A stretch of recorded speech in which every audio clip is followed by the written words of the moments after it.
And I think it's a part of the calling of the empath. College educated, I've studied sociology, psychology. I know patterns, I know behaviors. How? How could someone with my level of education and understanding about relationships and behavioral science, how did I get here? Death doula, which means welcome to the show. Tell us who you are and what you do. Glad to be here, Vital. Thank you for the invitation. My name is Michelle Cintron, as some say it. I am of Puerto Rican descent and a local to Las Vegas. I am particularly known for being a sound healer or a sound bath facilitator, and love being in the space of transformation and higher consciousness and moving people. Which is perfect for this platform and this podcast. A lot of people have heard the term sound healing. Give us the simple version before we dive in and really break down. I want to talk about the paranormal aspect, the woo-woo aspect, the healing aspect, the life-changing aspect, the scientific aspect. But give us the very short rudimentary. What is sound healing? You use the word sound bathing. It's literally being bathed in sound and vibrations and frequencies. That is the short version of it. It's musical notes and frequencies that we curate through different sound healing equipment like crystal bowls and Tibetan bowls and chimes and gong and different modalities that we use as sound bath facilitators to create an experience for individuals who are basically sitting in a meditation. Now, I've had the luxury, the privilege. I've experienced both the one-on-one version and the group session. I'm going to say absolutely amazing. Thank you. I didn't realize, I've always understood the value of sound, but I didn't realize as to the depth that it can, I'm going to use the word pun intended, that it can resonate with how you feel, with your mood. It helped me connect with some hidden emotions. It actually helped me release and uplift me. It did a lot of emotional things. And in particular, I remember I did one of the group sessions and I just observed how people transformed within whatever it was, the 45 minutes. Yeah. You've obviously have gone through some level of healing and trauma yourself. Can you just, why did you get into this? What drove you and what did you feel I can bring value and I can help other people heal too? What was that? This is a double-sided journey for me. And so initially it started with an aunt that I was extremely close to, grew up with. She was the second mom to me, and she passed away from various comorbidities like cancer, congestive heart failure, diabetes.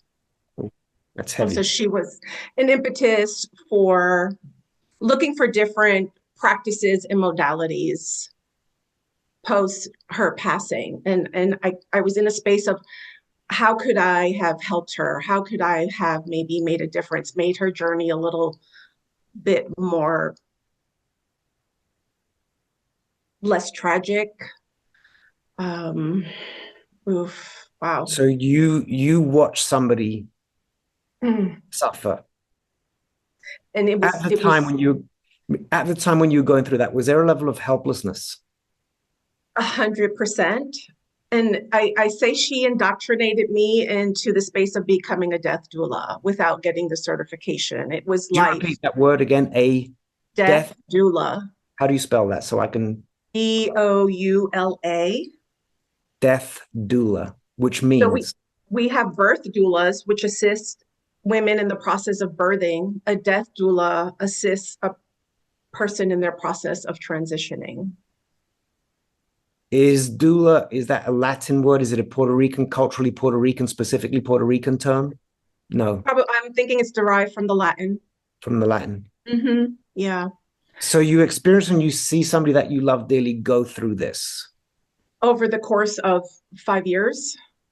And so it was a slow transition with all these different comorbidities that affected her health over a long period of time. And why I was so really beyond the personal relationship struck by this was because she was the life of the party. She was a very strong matriarch. She kept our family together and she lived predominantly in joy. However, I think it was masked over some sort of depression.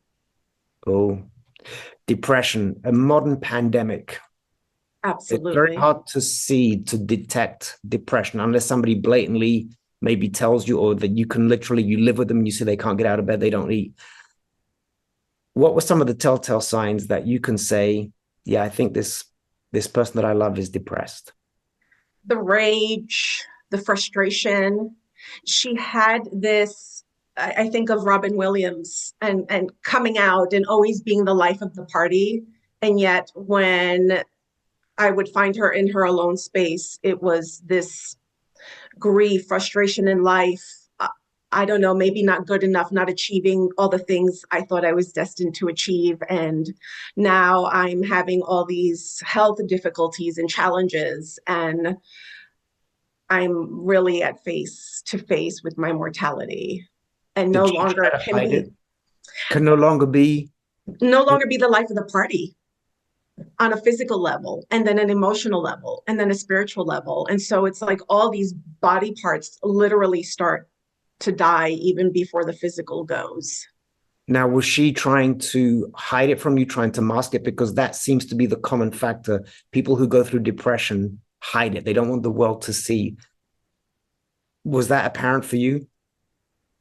Not for me, because I became her confidant. And that's why I say I became that death doula, that person for her that held the space for her to be in her human experience. She had a husband, she had children, dreams of seeing the weddings, the college graduations, the grandbabies being born. And yet there was this very deep part of her that was tired and didn't want to do the Western medicine anymore, and being rushed to the hospital and emergency rooms and so I became that space holder for her to say, I would love to throw in the white towel. I want to go home. I see my mom, I see my dad, they're calling me. I don't know how long I can do this. I know my family is asking a lot, and I have no more to give. So at this point, this maybe is where the seed was planted. I know that you now, other than beyond the sound healing, which you bring to the table that I'm about to talk about, you do suicide prevention work. Hmm. Yeah. Who, who, where, and how do you do this work? And is it all sound healing that you do, or are there other healing aspects that you bring to the table? Predominantly sound healing. I am a certified trainer for their Talk Saves Lives. So it's an introductory talk to the community to erase the stigma around suicide. And there's awareness that's being built. So I partner with American Foundation for Suicide Prevention. It's a national nonprofit. We have a Las Vegas and Reno chapter. I partner with Las Vegas, and it's been a blessing for me to bring my sound healing as a way to break down walls, as a way for people to release these deep-rooted feelings of guilt and shame because they couldn't save their loved one. And so the Oh, music, so now we, yes, of course, something we often forget, the survivors yes, of suicide. absolutely. We always talk about the Robin Williams. Oh, what did he go through? And we overlook those who stay behind. So in your experience, what's a common recurring experience of people who survive? You said the guilt and the shame. Tell us a little bit more about that, because that's a deep wound. Ooh, wow, it's so heavy. They become disassociated. There's like a disconnect. A lot of them, the repeating thing that I hear is a part of me died when this family member committed suicide. And all the what ifs. What if I would have shown up to this place where the act occurred? Or what if I would have made the phone call? Or what if I would have reached out for help? And it's all the things that in their mind they think they could have done. My understanding is, from a science perspective, there's a chemical that gets released when a person decides to go through with death by suicide, and it's pretty hard to reverse. Wow, that's something very powerful to know, because we just look at it as this emotional state, but there's some actual biology, chemistry happening. Yeah. And what I've learned about suicide is that before a person reaches that point, we often view it as a cowardly act. It's actually, they've been very courageous and strong for so long, maybe too long. And I think we undermine the courage that it takes to take that final step. But now it actually makes sense with this chemical thing that happens. Now, I know, and I want to get a little bit into your personal life. A lot of the talking points I talk about is narcissism, which I know can also be a driving force for people who decide to end their lives by suicide. They're so broken, they can't find a way out. You've been through narcissist abuse. I sure have. How deep, how dark Oof. did that period of your life take you? I feel like I was living another life when I look back. It was about a decade-long period, and being married to someone with severe narcissistic tendencies, so much so that I feel like I completely lost my identity, was wallowed in some deep black hole. Yeah. And for whatever reason, I needed to go through this painstaking experience. And I think it's why I'm so passionate about the space of transformation, because what I endured and then was able to come out of, and am I healed? Somewhat. I think it's a never-ending process. Yes, Because when you think you healed one thing, there's like another layer deeper to go and excavate and look at and do all the things so that we can offer ourselves the grace, the compassion, the forgiveness that we're so quick to give others. And yet we judge ourselves so deeply for allowing ourselves to be warped into these relationships. I remember thinking like, my gosh, I'm college educated. I've studied sociology, psychology. I know patterns. I know behaviors. How could someone with my level of education and understanding about relationships and behavioral science, how did I get here? Because the narcissist has an innate ability to be 5 steps ahead. They're playing a game of chess, and you might be a chess master, but you know what? They know the game inside out, backwards and forwards. They do it in their sleep. It's who they are. So they're always ahead of you. And this is something 100%. That you need to realize about narcissist recovery is that we can't blame, and I went through that phase too, by the way, Michelle, where I blame myself, exactly the same thing. How could I have been so stupid? How did I not see that coming? But the point that you bring up that I love is that there comes a time when you have to start giving yourself the level of compassion and empathy that we would give others. When and how did that happen for you? When did you have that aha moment? Like, you know what, be gentle with yourself, Michelle. Ooh. So I was previously married. I had a son to my prior marriage, and there was something that I started to notice, levels of abuse, emotional abuse. And I think it took being outside of me, my kin, my child, the mama bear, something was sparked, something woke up in me. And I said, even if I can't protect myself, it is my duty to protect him. And it just set off this like alarm system in my body, where at that point I committed to enough and no more. And now I am going to create my exit strategy, as crazy as the chips may fall, and so be it. And so there's a great level of faith, whether it be religious, whether it be spiritual, whether it just simply be in yourself. You decided at all costs, I've got to get out of this situation if Absolutely. I want to survive. Yep. But that takes courage, incredible courage. People undermine the courage that it takes. So your son was ultimately the driving force. I'm a firm believer that when our sense of purpose is external, something that we truly love, it gives us strength. Oftentimes we focus on purpose. My purpose is I want to do this. Your purpose was I need to save somebody. I need to be there for them.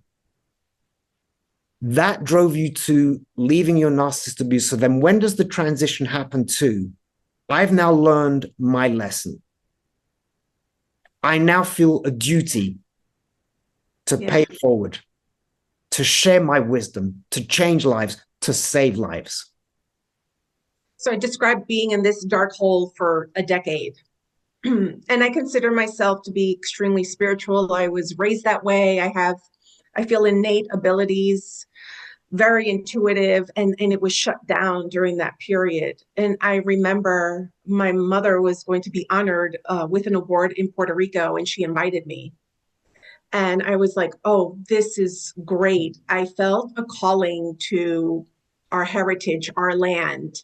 And I pledged that I would go to my grandparents' gravesite and release whatever web I was in. And I really felt in my heart that they were there to receive me and cut the cords and set me free and give me the strength, the resilience, the belief in myself that I was able to get out of this situation. I flew through a hurricane that was coming up the eastern seaboard. Yeah. The night before I was scheduled to travel, my grandmother, who's transitioned, came to me in a dream, and she said, get on the plane. Get on the plane, fulfill this mission that you have pledged that you would carry out. And I promise you, it will all work out. And I was like, okay, here we go. But you said when you were at the tombstone, I think that's how you phrase it, the tombstone, you said you had to release. What was that release? What did you do? What happened? Oh my gosh, the embarrassment, the guilt of staying longer than I should have, knowing I should have exited way before, and the fear of the unknown, of having this child, and now I have two other children in this marriage, and no family support in Las Vegas because my entire family's back in the East Coast. And I think that's why I stood so long, because I didn't know how I was going to become that parent to three children really on my own.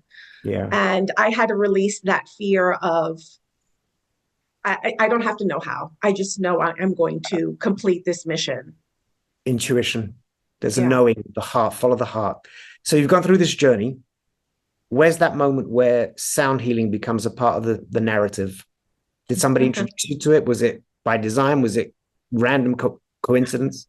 Synchronicity? Serendipity, absolutely 100% by design and 100% transparency. I sat in a plant medicine ceremony, and this vision of me being a sound healer was completely shown to me.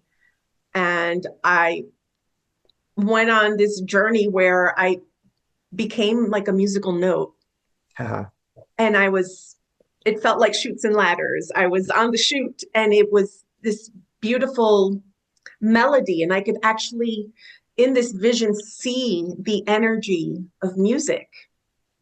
And whatever this thing was, for those who honor plant medicine, they say it's a spirit that comes through, and it is feminine by nature, and she really shows you, she takes you where you need to go. And so there I was, I found myself really in music, and I started to see these crystal bowls, gongs, chimes, like equipment that I was not familiar with.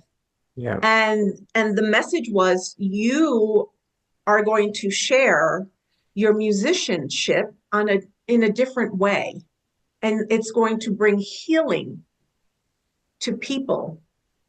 So it brings healing to people. What you've shared so far for a lot of people is going to sound, woo-woo, all that paranormal, that BS, whatever they label it, right? Right. I subscribe to it to a capacity.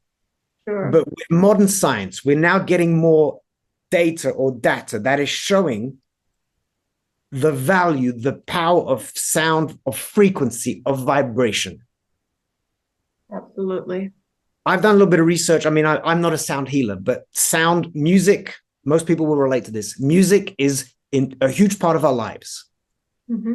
Right? For everybody. We remember there's a song that can provoke emotions. Songs make us feel good. A song can make us feel angry. But here's the research that I've done about sound frequency. Now, I want to go down the scientific rabbit hole a little bit. Sure. And so everything vibrates at a frequency, everything. The clothes we wear, the food we eat, the things we tell ourselves, the thoughts we have. Quickly going back to the woo-woo, tree hugging. Oh, that's some woo. No, now there is scientific evidence. A tree, you know this, but I'm gonna say it. Yes. A tree emits a frequency of about up to 240 hertz. When you're hugging that tree, it's not just like, yeah, look at that tree hugger. No, I'm absorbing this high level frequency. It's healing. It's making me feel good. Yeah. Is that stuff that you, I mean, for you, you're concentrating sound with intention and energy on something very specific. Talk us through your process a little bit. How does that work? I love that you bring up the tree hugging, because it is definitely a thing. So hug trees. I have the tree today. I did. I do not lie. I have the tree today.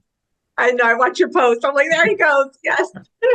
Grounding, putting our feet on the earth with no shoes, no socks. The earth has her own vibration, and it hums and it says Om. That's where we get the Om from. Oh. Peace on earth. And so you're right, everything carries a vibration. The beautiful components of sound healing is we use very specific equipment that carries high resonance. And because we are water, and because we do receive the frequency. 60%. Is it 60% the human body? 70%. 70%. Mm-hmm. Yeah. And so it's very easy for the frequency to be absorbed by the body. This is why I feel like sound bath, sound healing is such an easy meditation, even for those who say they don't know how to meditate, they don't like to meditate. I always invite the individuals to lay down, to be curious, to sit, to not set any expectations. And I have yet to have an experience where somebody says nothing happened. Well, I remember having some profound things happening, and here's the most profound thing that ever happened. And I'm going to just give you the phrase or the word, and I want you to talk us through it. Sure. Soul gazing. That blew my mind. Yeah. Soul gazing. What is it? How does it work? Because both times, 3 times that I've done it. Yeah. I don't know why. The eyes are the gateway to the soul. And when we can really look at a person with intention, and initially it feels uncomfortable for people to hold a position of looking into someone's eyes for too long. We generally want to look away. We get the giggles. We feel nervous. We get flustered. We're not accustomed to I call it space holding. And there's a level of connection that happens. And it's like, yeah, magnetizing. So here we are, 2 sets of eyes, and we're now looking at each other. And I think at some point, if we really focus and we get through that initial uncomfortability and release a little bit of that fear of being seen, I'm sure there's science. I don't know the science behind this, but it is a magical moment where we lose time, we lose space. I feel like we, in a way, move away from this skin suit that we're in, and there's a connection that happens on a soul level. And I don't think science can prove things at that level. Because I remember that all the things you said, the initial 30 seconds, whatever, it's like, this is awkward, right? You want to look away, and then you're like, no, I've got to look. And then somewhere on the line, you don't realize it. You're completely absorbed. You become one with this person, and the operative word for me is connection. Yeah. I don't think I've ever felt a level of deep human connection with somebody. And I think that's what brought me to tears. It was, I am seen. I see you. We are here together. I exist because you see me. It's based on a South African thing, Zulu Ubuntu. I exist because you see me. Yeah. And that was the beauty of it. Soul gazing, one of the most amazing things. I'd read about it. You introduced me to it. I've since done it more times. Thank you for that. Anybody out there, either check out Michelle's work, experience even the sound bathing, but the soul gazing. I want to go back to the science. You mentioned water. Yeah. Energy and frequency. Emoto, the Japanese philosopher who did this experiment with water and snowflakes. You set words and intentions, and the crystals of the words are different based on the intention and the energy that's frequency. Absolutely. Absolutely. So can you imagine we're made up of so much water, and when we can, as a facilitator, guide a person with intention to the soul gazing, to the breath work, to the grounding, your molecular structure begins to change. Ooh, that's a scientific word. It's funny. I was listening to Terrence Howard. I love Terrence Howard. People might know Terrence Howard. He's an actor, but he's also a chemistry engineer. Love him too. Howard, you know, from Hustle and Flow. You know, it's hard out for a pimp. You know that song? And then he was also in Iron Man. But he's done some intensely deep research about some of the things I'm talking about. And he talks about frequency. I'm going to go off a little bit on my scientific tangent here because you've sparked. This is what we do. We plant seeds, right? He goes up these tangents about frequency and vibration and how science, now I'm going to contradict science, how science oftentimes gets it completely wrong. So you might be familiar with Mendeleev's periodic table, all the elements. Yes, right? Yeah. And each element has a mass. And I remember this from chemistry class, like helium is the first one. No, hydrogen, helium, lithium, barium, and then it's like boron, nitrogen. Oh my gosh. I remember that. Right? But what he has done, so the molecular structure, that's it. Molecular structure is based on the mass of this element is based on something like the amount of protons within the nucleus.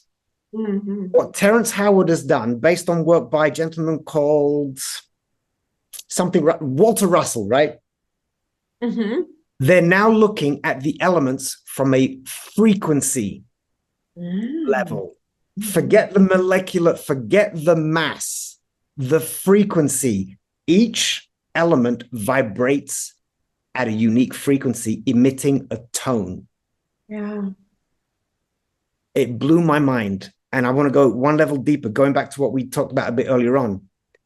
If this sound frequency is emitted, and there are healthy frequencies and there are negative frequencies, going back to the clothing we wear. Yeah. Yes. Linen, for example, vibrates at 5,000 hertz. Healing. Great. Healing. Yeah. Sound. It's exactly what you're doing. Yeah. Our food vibrates at a certain frequency. Yeah. When we're in meditative state, theta state, our frequency changes. When we're sick, our frequency drops. When we wear rayon, acrylics, all these things that we don't think of on a daily basis. Yeah. But again, you bring it all together.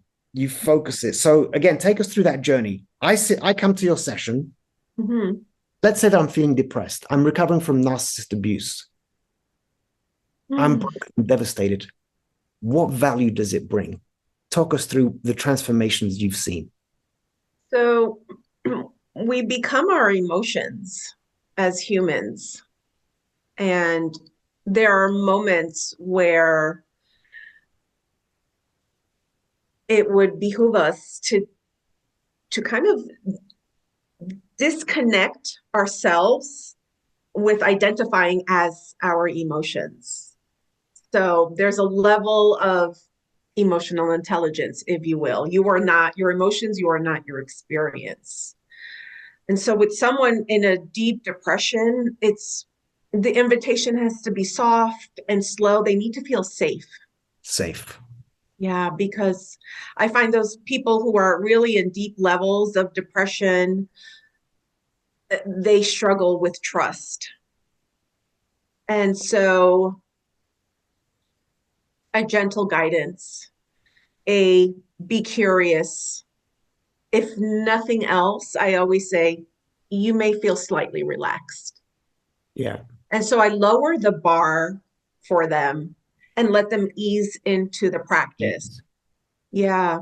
Everybody has to find their own way. Someone like that in a big group may feel guarded. They may want to be in a corner. You can see, I can see body language as the group is settling in. And I let them be. This is such a unique experience to every individual. It's so subjective. I know that once they're on the mat, it's usually on a mat or a blankie of some sort, I will get to do the work that I'm meant to do, and it will happen very organically. So So oftentimes I don't explain a lot. I don't set the stage. This is experiential. I love that. I think it's the best way to learn to grow. You sing in these sessions. You use sound bowls. You use drums. What else do you use? And what's the difference between the singing voice, the sound bowls, the drums? Oh, wow. So the voice, it's interesting. I've always loved to sing, never really felt I was a singer. And I think working with the frequencies has done something to me and Yeah, it gave me inspired me. it gave me goosebumps when I heard you singing. I feel like there's like an infusion that happens where I too am now an instrument, is how I explain it. Oh. Yeah. And so exercising the voice, it doesn't have to sound perfect. I'm inspired. There's something that's like being channeled through me. Because I promise you, outside of a sound healing set, if I try to replicate what's happening in there, it's not going to sound the same. Yeah. What I remember though, when I was experiencing it, there's two ways to experience sound. I can listen to you and analyze, oh, beautiful, or I can feel it. Yeah. I felt your voice, and I'm going to bring this to pop music. There are some singers. Why do we love their music? Because we feel it. Yeah. Some people have a great voice. Yeah, I don't get it. Some people's voice might be a bit less, but you know what? I feel you. Which brings me to empathy, and you are a very empathetic soul. Yeah. How has your empathy allowed you, enabled you, empowered you to do what you do? So thank you. I feel like I've always been an empathetic soul. I think back to my youth, and I was always put in positions of leadership, and I have a gift of attracting folks that want to tell me their life story. That is an empath trait. Yes. And that was happening very early on as a teen. The girls were coming to me. Then I was sent out to Planned Parenthood to meet with women who were experiencing teenage pregnancy. And I found myself in a counselor role, honestly, from that time through today. It's so interesting. I've worked in corporate America. I've been on leadership teams where I'm managing upwards. Yeah. And the C-suite executives are like coming to me and wanting to chat and can you hear me out and interested in my feedback. And so I don't know, it's not a badge of honor. Does it feel that way all the time? Because you're like, oh my God, this is exhausting. It is exhausting for the empath. It is. Yeah. And however, I do realize that it's a gift that some of us have, and it's part of the calling, I guess, to be the person that can provide that space for people. So I love Brene Brown. She says it's the inherent need of every man, woman, and child to be seen, to be heard, to be loved, yes, to have connection. Connection. I'm all about connection. Yeah. With all the giving and the healing that you do, it is exhausting. how does Michelle recharge? Where do you get your chi, your flow? My chi, I love that word. There are various things I do. I love taking nature walks. There's a beautiful park here, and I Do you hug pretend the it's trees, Michelle? Do you hug those trees on that I walk? do. I do when I walk barefoot.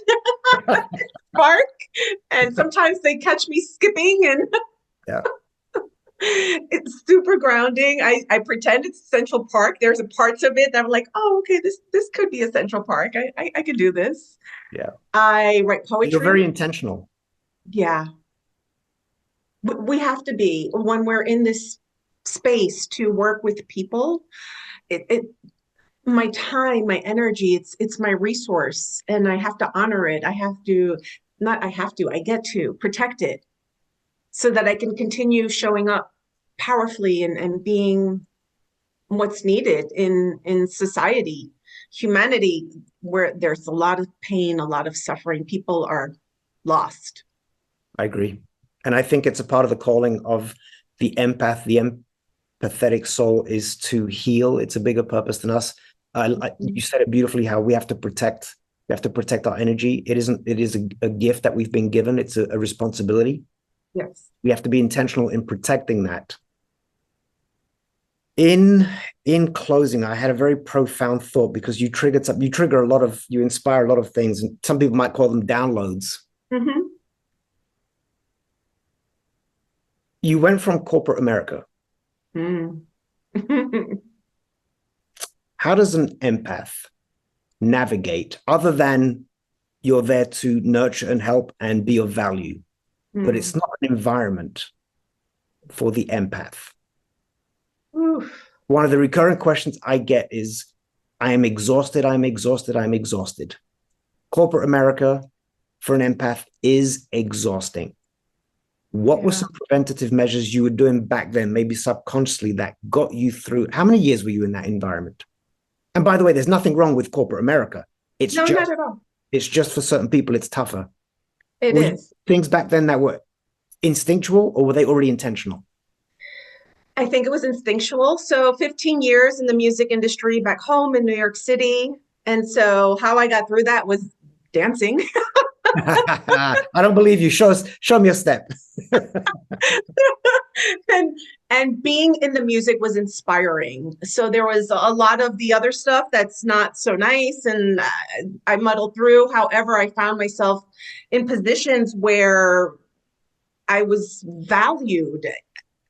Being that empathetic ear, it showed up everywhere. Musicians, the artists, the producers, the record label executives. It was like, oh my gosh, like I should be a psychiatrist probably. So you leveraged this gift. Yeah. Yeah. A lot of empaths get caught in the trap where they don't know what to do with it. They don't know how to optimize it, and they sort of are lost. So it's a question of understanding your gift, whether it's instinctual or by design. Just understand you've been given this gift and use it for the benefit of humanity, for yourself. Absolutely. Now, in closing, I think it's going to sound a bit of a personal question. Are your children empathetic? Has it been passed on? Yeah, so I'd say 2 out of 3. Yes. My eldest, 100%, 1,000%. He is, not because he's my son, he is an incredible human, an incredible soul. There is not a person that meets him and then they meet me and they go, oh my gosh, your son is the most vulnerable human I have ever met. He drops in a heartbeat and really has the ability to see soul to soul. He's huge. He looks like a football player and he looks intimidating. And as soon as people get to know him, they're like, oh, gentle giant, old soul. Like I hear this all the time. Yeah. I'm sure you've been able to guide him to navigate and optimize this beautiful gift that he has, because it's not easy. And Michelle, so the amazing, go ahead. Sorry. Well, I was going to say the trauma, right? When we heal from the trauma, and he was the one that was most impacted from being in that narcissistic relationship. Again, you've triggered a thought. Final question before I want you to share how people can find you and experience your magnificence. Thank you. Your opinion. There's no scientific evidence to prove this, by the way, now. Empathetic people, empaths, narcissists, nature, nurture. What do you think? What do you think? Is it nature? Are we born empaths? Are we born narcissists? Or do we become them? There's no right or wrong for me. I think with the narcissist, I think that is nurtured.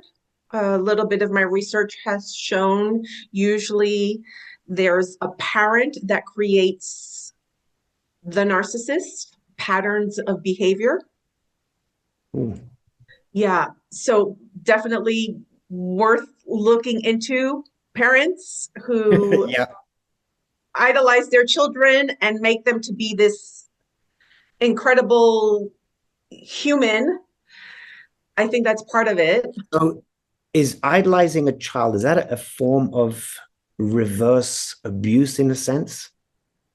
Wow. I think so. Wow. Yeah. That's a phone drop. And I think the parent that's doing that is healing some sort of internal wound. Perpetuating the cycle. Yeah. Michelle, with all the amazing work that you do, where and how do people find you? How do they experience you? I love that. Thank you. So I'm a co-founder of a business called Relaxation Station, and we're on a big launch to bring wellness practices, particularly into the corporate arena. Relaxation Station. Yeah. Yes. I will put all the links and the info in the description below. Please make sure to click on that link. Go check it out. Yeah, I appreciate that. And then, but locally here in Las Vegas, we are known as Las Vegas Yoga Therapy. So I partner with a beautiful woman whose name's Stephanie, and she's a yoga therapist. And we are basically a mobile yoga studio. Oh, I love that. Come into a town near you. So there's no excuse. You don't need to go to a yoga studio to experience these practices. So the yoga philosophy is really big, and sound healing is a component of yoga. People think you need to look a certain way and hold a pose and hold the breath, but there's so much more to yoga. And so we're wanting to educate people on what yoga truly is. And so having the mobile yoga studio allows us to partner with nonprofits, to be in the corporate arena. We are partnering with the Virgin Hotel and Casino and offering a wellness class every day, every morning, 7 days a week. Congratulations. Yeah. Wow, that's beautiful. You've been doing great things. You're heading into even bigger, better, greater things. I'm honored to know you. I'm honored to have experienced your gifts. Keep doing what you're doing. And I look forward to reconnecting with you very soon. Thank you. Thank you for Michelle. The invitation. Namaste. Namaste.